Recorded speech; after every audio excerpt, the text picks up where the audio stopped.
નમસ્કાર દર્શક મિત્રો, રિયલ સમાચારમાં આપનું હાર્દિક સ્વાગત છે। સમાચારોની શરૂઆત કરતા પહેલા એક નજર કરીએ આજના મુખ્ય સમાચારો પર।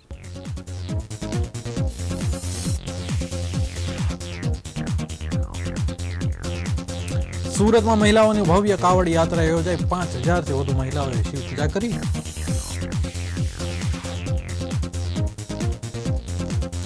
શ્રાવણને લઈ નવસારીના પૌરાણિક દેવેશ્વર મહાદેવ મંદિરમાં 800 કિલો બરફમાંથી બાબા અમરનાથની પ્રતિકૃતિ તૈયાર કરાઈ। ફ્રેન્ડશિપ ડેના દિવસે હોટલમાં દારૂની મહેફિલ માણતા 2 મહિલા સહિત 6 લોકો ઝડપાયા।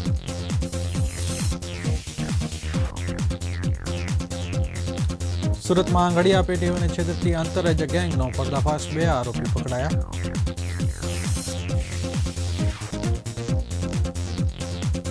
સુરત શિક્ષણ સમિતિની સામાન્ય સભા શાળાની સફાઈ અને શિક્ષકોની અછતને લઈ ઉગ્ર બની।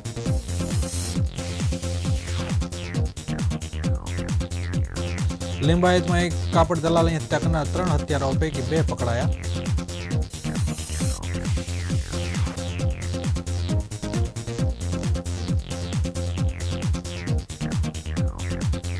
સમાચાર વિગતવાર જોઈએ। શ્રાવણ માસના પવિત્ર અવસરે ભક્તને કાવડ યાત્રા દ્વારા મહાદેવ પ્રત્યેની પોતાની ભક્તિ દર્શાવતા હોય છે। આ જ પ્રકારે સતત 13મા વર્ષે 5000 કરતાં વધારે મહિલાઓએ મહાકાવડ યાત્રા તેમજ પાર્થેશ્વર શિવલિંગની પૂજાનું આયોજન કરાયું હતું। સાથે સાથે મહિલાઓ દ્વારા ક્યારેય કાવડ યાત્રા ન થઈ હોય એના કરતાં પણ વિશાળ કાવડ યાત્રાનું આયોજન કરાયું હતું। આજે શ્રાવણ મહિનાના બીજા સોમવારની પૂર્વ સંધ્યાએ સુરતના કાપોદ્રા સિદ્ધકોટેશ્વર મહાદેવ મંદિરથી તાપી કિનારે કાવડમાં પાણી લઈને 5000થી પણ વધારે મહિલાઓએ કાવડ યાત્રા કરી હતી। ત્યારબાદ આ કાવડ યાત્રા એકે રોડ સ્થિત સ્પોર્ટ કોમ્પ્લેક્સ એટલે કે જળ ક્રાંતિ મેદાન સ્થિત પહોંચીને સંત આધ્યાત્મિક ઓમ ગુરુના સાનિધ્યમાં અને રાજકીય અને સામાજિક મહાનુભાવોની ઉપસ્થિતિમાં 5000 જેટલી બહેનોએ પાર્થિવ શિવલિંગની પૂજા કરી હતી। હર હર મહાદેવના નારા ગુંજતા રહે મધર મહિલા ચેરિટેબલ ટ્રસ્ટના પ્રમુખ કોમલબેન પટેલે જણાવ્યું હતું કે આજે 5000થી વધુ બહેનોને કાવડ યાત્રા બાદ એક સાથે પાર્થેશ્વર શિવલિંગની પૂજા અર્ચના કરી છે। અમારો લક્ષ્ય એટલો જ છે કે સમગ્ર ભારત જ નહીં પણ સમગ્ર વિશ્વ હિન્દુ ધર્મનો વધુને વધુ પ્રચાર થઈ શકે।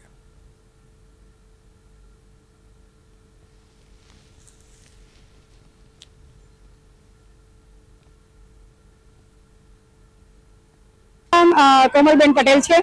મધર મહિલા ચેરિટેબલ ટ્રસ્ટના પ્રમુખ તરીકેનો જવાબદારી નિભાવી રહી છું। છેલ્લા 2007માં અમારા ટ્રસ્ટની સ્થાપના થઈ હતી અને આ અમારી 13મી કાવડ યાત્રા છે।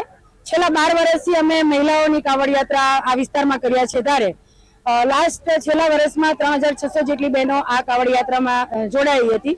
આ વર્ષે 5000 બહેનોનું અમે રજીસ્ટ્રેશન કર્યું છે, પણ અંદાજો એ છે કે આજે આ 5000થી પણ વધારે બહેનો જન્મદિની મેદનીમાં અહીંયા ઉપસ્થિત છે। પહેલા દિવસે તો અમે ફક્ત એક સોસાયટી પૂરતી એક કાવડ યાત્રા એટલે મને ખ્યાલ છે 62 બહેનો હતી ને 62 બહેનોથી અમારો આ પ્રવાસ શરૂ થયો હતો। ત્યારે આજે 5000થી પણ વધારે આ બહેનો આજે આ કાવડ યાત્રામાં જોડાઈ છે। એનો બહુ ખુશ છે। એ લોકોનું કહેવું એમ છે કે આખા ભારતની અંદર જ્યારે કાવડિયા નીકળતા હોય છે ત્યારે લગભગ મોટા ભાગે ભાઈઓ જ નીકળતા હોય છે અને બહેનોની કાવડ યાત્રાની કોઈ વ્યવસ્થા હોતી નથી। ત્યારે શરૂઆત અમે આ રીતે જ કરી હતી કે બહેનોની કાવડ યાત્રા બહેનોને જ્યારે કરવી છે ત્યારે એનું પ્રતિનિધિત્વ કોણ કરે।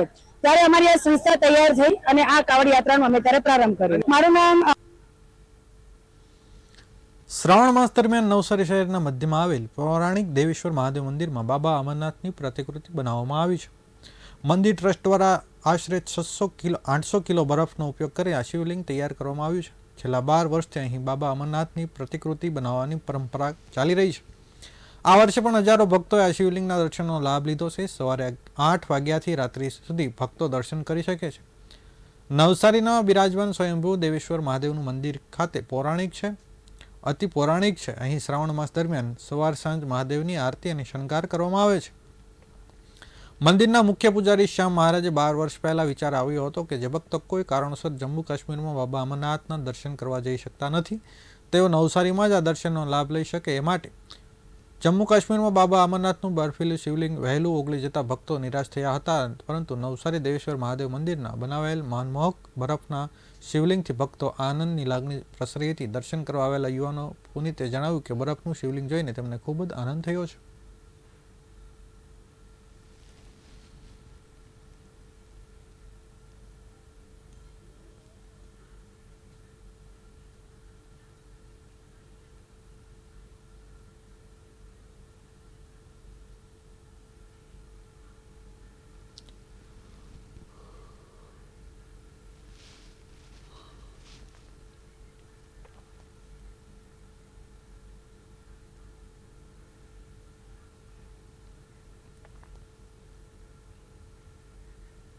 પંડ્યત બની છે.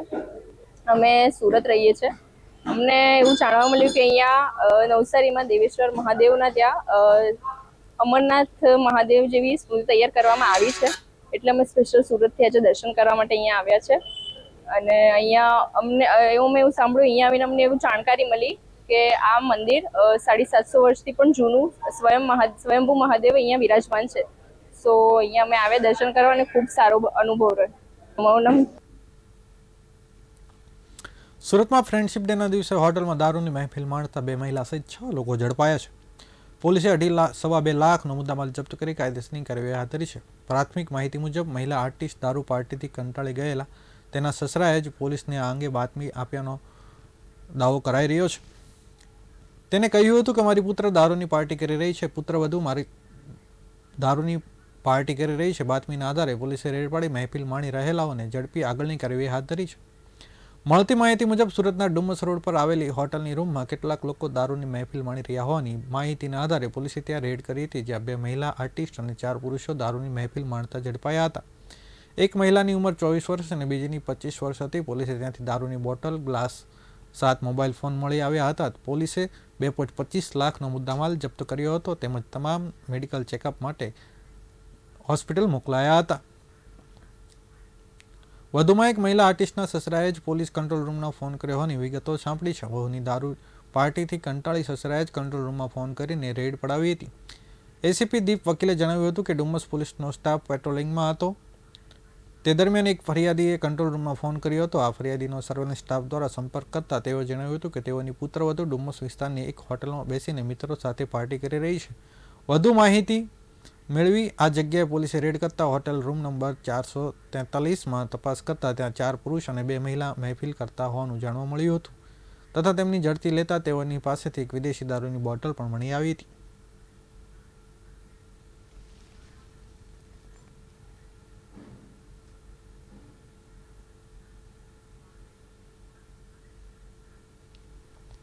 આંગડિયા પેઢીઓને ખોટા નામથી પૈસા ટ્રાન્સફર કરાવી પરત જમા નહીં કરાવતી આંતરરાજ્ય ગેંગનો સુરત ક્રાઇમ બ્રાન્ચની ટીમે પર્દાફાશ કર્યો છે. પોલીસે 2 આરોપીઓને પકડી પાડ્યા છે અને રોકડા રૂપિયા 9.30 લાખ, એક 4 વ્હીલ ગાડી, 4 મોબાઈલ ફોન સહિત 12.81 લાખનો મુદ્દામાલ જપ્ત કર્યો છે. મળતી માહિતી મુજબ છત્તીસગઢ રાયપુર ખાતે આવેલી મહાદેવ એન્ટરપ્રાઇઝ નામની આંગડિયા પેઢીના કર્મચારીઓને રાજકોટના મોટા વેપારી તરીકે ફોન કરીને સુરત તથા વડોદરા ખાતે પૈસા ટ્રાન્સફર કરવાનું કહી અલગ અલગ સમયે કુલ 54.37,900 ની રકમ સુરત વડોદરા ખાતે મંગાવી બાદમાં નાણાં નહીં ચૂકવી છેતરપિંડી કરવામાં આવી હતી. આ મામલે સુરત ક્રાઇમ બ્રાન્ચમાં ગુનો નોંધાયો હતો. આ ગુનામાં સંડોવાયેલા આરોપીની તપાસ હાથ ધરવામાં આવી હતી. દરમિયાન સુરત ક્રાઇમ બ્રાન્ચની ટીમે સુરત શહેરમાં સુમલડેર રોડ નગીનાવાડી બ્રિજ પાસેથી આરોપી અમિત કુમાર શંકરલાલ ખત્રીને પકડી પાડ્યો હતો. તેની પાસેથી પોલીસે રોકડા રૂપિયા 9.30 લાખ, 3 મોબાઈલ ફોન, એક 4 વ્હીલ ગાડી સહિત 12,71,000નો મુદ્દામાલ જપ્ત કર્યો છે. આ ઉપરાંત આરોપી અનિલકુમાર ચમનલાલ મથરાણીને તેના વતન બદરખા, તાલુકો ધોળકા, જિલ્લો અમદાવાદ ખાતેથી પકડી પાડવામાં આવ્યો છે. પોલીસના જણાવ્યા મુજબ આરોપી પ્રાથમિક પૂછપરછ કરતા તેઓ અગાઉ ક્રિકેટ મેચનો સટ્ટો, બેટિંગનો જુગાર રમાડતા હોય તે વખતે તેઓએ પાલનપુર ખાતેથી ડમી સિમ કાર્ડ ખરીદી તેનો ઉપયોગ સટ્ટા બેટિંગના જુગારમાં કરતા હતા. બાદમાં તેઓ ભેગા મળી અલગ અલગ આંગડિયા પેઢીને વારાફરતી ટાર્ગેટ કરી તેઓના નંબર મેળવી ડમી સિમ કાર્ડથી ફોન કરી મોટા વેપારીઓની ખોટી ઓળખ આપીને અલગ અલગ જગ્યા પર પૈસા મંગાવી બાદમાં તેઓને પૈસા નહીં ચૂકવી છેતરપિંડી કરતા હતા.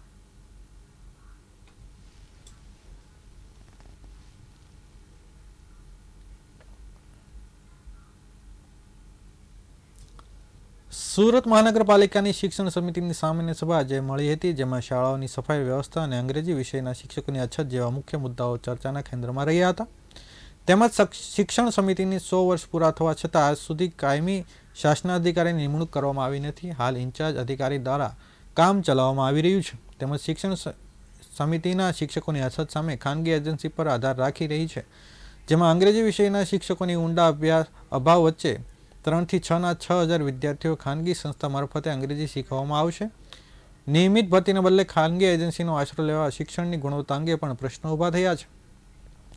શિક્ષણ સમિતિના 69 કર્મચારીઓની જગ્યા હોવા છતાં માત્ર 28 કર્મચારીઓથી કામ ચલાવવામાં આવી રહ્યું છે, જેમાં તેમાંથી 7 નિરીક્ષકો હોવાના કારણે તેઓ પૂરો સમય કચેરીમાં આપી શકતા નથી. પરિણામે માત્ર 21 કર્મચારીઓ સમગ્ર બોજા વહન કરી રહ્યા છે.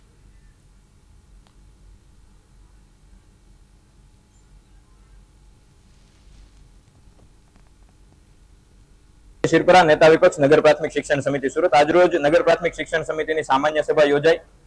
મુખ્ય મુદ્દાઓ હતા કે શાળા સફાઈની બાબતે ધ્યાન આપવામાં આવે, એની ગ્રાન્ટમાં વધારો કરવામાં આવે, શિક્ષણ સમિતિની અંદર જે કર્મચારીઓની અછત છે એને પૂર્ણ કરવામાં આવે, અને સૌથી મુખ્ય રીતે જે પ્રશ્ન ઉઠાવવાનો હતો કે જે શિક્ષકોની અછત. અંગ્રેજી માધ્યમની 11 શાળાઓમાં મળીને માત્ર 36 શિક્ષકો કામ કરે છે અને 155 બાળકો ઉપર અંગ્રેજી માધ્યમમાં એક શિક્ષક છે. તો આ બાબતે અવાજ ઉઠાવ્યો અને સાથે સાથે નગર પ્રાથમિક શિક્ષણ સમિતિના બાળકોને જે નોટબુક આપવામાં આવી છે અને એ નોટબુક ઉપર 5 ફોટાઓ છે, 5 ભાજપના સંગઠનના, જોકે સંવૈધાનિક હોદ્દાઓવાળા ફોટા છે, પણ સિલેક્ટેડ એવા ફોટાઓ રાખવામાં આવ્યા છે કે જે ભાજપના સંગઠનના હોય. તો અમે એ પ્રશ્ન ઉઠાવ્યો કે શૈક્ષણિક સંસ્થાઓમાં આ રીતની રાજનીતિ ન થવી જોઈએ. ત્યાં બાબા સાહેબનો ફોટો હોવો જોઈએ, મહાત્મા ગાંધીનો ફોટો હોવો જોઈએ, સરદાર સાહેબનો, ભગતસિંહનો, સાવિત્રીબાઈ ફૂલે જેવા મહાપુરુષોના ફોટા હોવા જોઈએ. જ્યારે એની જગ્યાએ એમાં જેપી નડ્ડા કે CR પાટીલ કે અમિત શાહ, જેનું કોઈ ઔચિત્ય નથી, એના ફોટાઓ મૂકવામાં આવ્યા છે. જે શિક્ષણમાં રાજનીતિકરણ તરફ ઓલરેડી ભાજપ તો ગયું જ છે, પણ આ થોડીક વધારે એફર્ટ લગાવ્યા છે, વધારે પ્રયત્ન કર્યા છે. તો આ તમામ મુદ્દે વિરોધ નોંધાવ્યો અને રજૂઆત કરી. 1 ઓગસ્ટની મોડી રાત્રે 12:30 વાગ્યાની આસપાસ લિંબાયત વિસ્તારમાં એક કાપડ દલાલની 3 હત્યારાઓએ 3 ચપ્પુ વડે 80 સેકન્ડમાં 60થી વધુ ઘા ઝીકીને મોતને ઘાટ ઉતાર્યો હતો. 3 હત્યારા CCTVમાં કેદ થયા હતા અને પોલીસે 2 આરોપીને ઝડપી પાડ્યા હતા. આરોપીઓની પૂછપરછ દરમિયાન ઘટસ્ફોટ થયો હતો કે અશરફ નામના યુવક સાથે મૃતકનો પહેલા ઝઘડો થયો હતો, જેની અદાવતમાં અશરફે 3 મિત્રને કહેતા કાપડ દલાલને મોતને ઘાટ ઉતાર્યો હતો. જ્યારે આજે આરોપીઓનું રિકન્સ્ટ્રક્શન કરવામાં આવી રહ્યું હતું, દરમિયાન ભાજપના સ્થાનિક કોર્પોરેટર વિજય ચૌમાલાએ ઘટનાને ગંભીર ગણાવી તમામ હત્યારાઓને પોલીસ છાતીમાં ગોળી મારી તાત્કાલિક એન્કાઉન્ટર કરી દે એવી માંગણી કરી હતી. લિંબાયત પોલીસ પાસેથી મળતી માહિતી પ્રમાણે લિંબાયત વિસ્તારમાં મોડલ ટાઉન પાસે ફાયર સ્ટેશન નજીક આવેલા વાટિકા ટાઉનશીપ ફ્લેટ નંબર 404માં રહેતા 43 વર્ષીય રાજસ્થાની યુવક આલોક જીદારામ અગ્રવાલ કાપડ દલાલીનો વ્યવસાય કરતો હતો. ગત મધ્યરાત્રિએ 2:45 વાગ્યાના આસપાસમાં આલોક એપાર્ટમેન્ટની બહાર આવેલ ગોપાલ ગેરેજ પાસે બેઠો હતો. દરમિયાન અચાનક આવી ચડેલ 3 જેટલા અજાણ્યા શખ્સોએ આલોકની કાંઈ સમજે પૂર્વે જ આધેધડ ચપ્પુના 60 જેટલા ઘા ઝીકી ભાગી ગયા હતા. ત્યારે આજે પોલીસે પકડાયેલ બંને આરોપી સાથે રાખી ઘટનાનું રિકન્સ્ટ્રક્શન કર્યું હતું. ત્યારે હાજર વેપારીઓએ આરોપીને કડકમાં કડક સજા થાય તેવી માંગ સાથે વિરોધ નોંધાવ્યો હતો.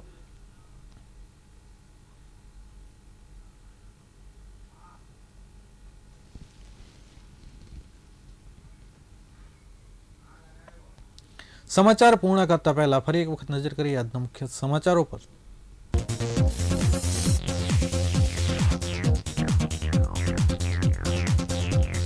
સુરતમાં મહિલાઓની ભવ્ય કાવડ યાત્રા યોજાઈ. 5000થી વધુ મહિલાઓએ કરી શિવ પૂજા.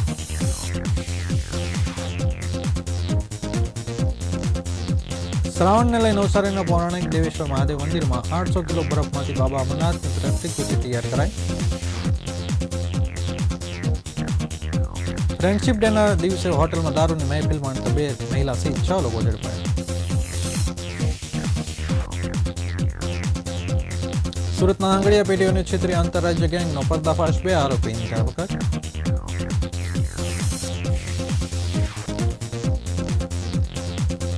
સુરતની શિક્ષણ સમિતિની સામાન્ય સભા શાળાઓની સફાઈ અને શિક્ષકોની અછતને લઈ ઉગ્ર બની.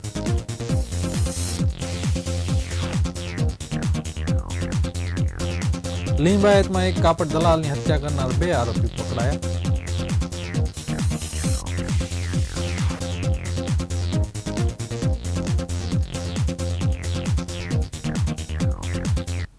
આ હતા અત્યાર સુધીના રિયલ સમાચાર. નવા સમાચારો સાથે ફરીથી મળીશું. ત્યાં સુધી રજા આપશો. નમસ્કાર.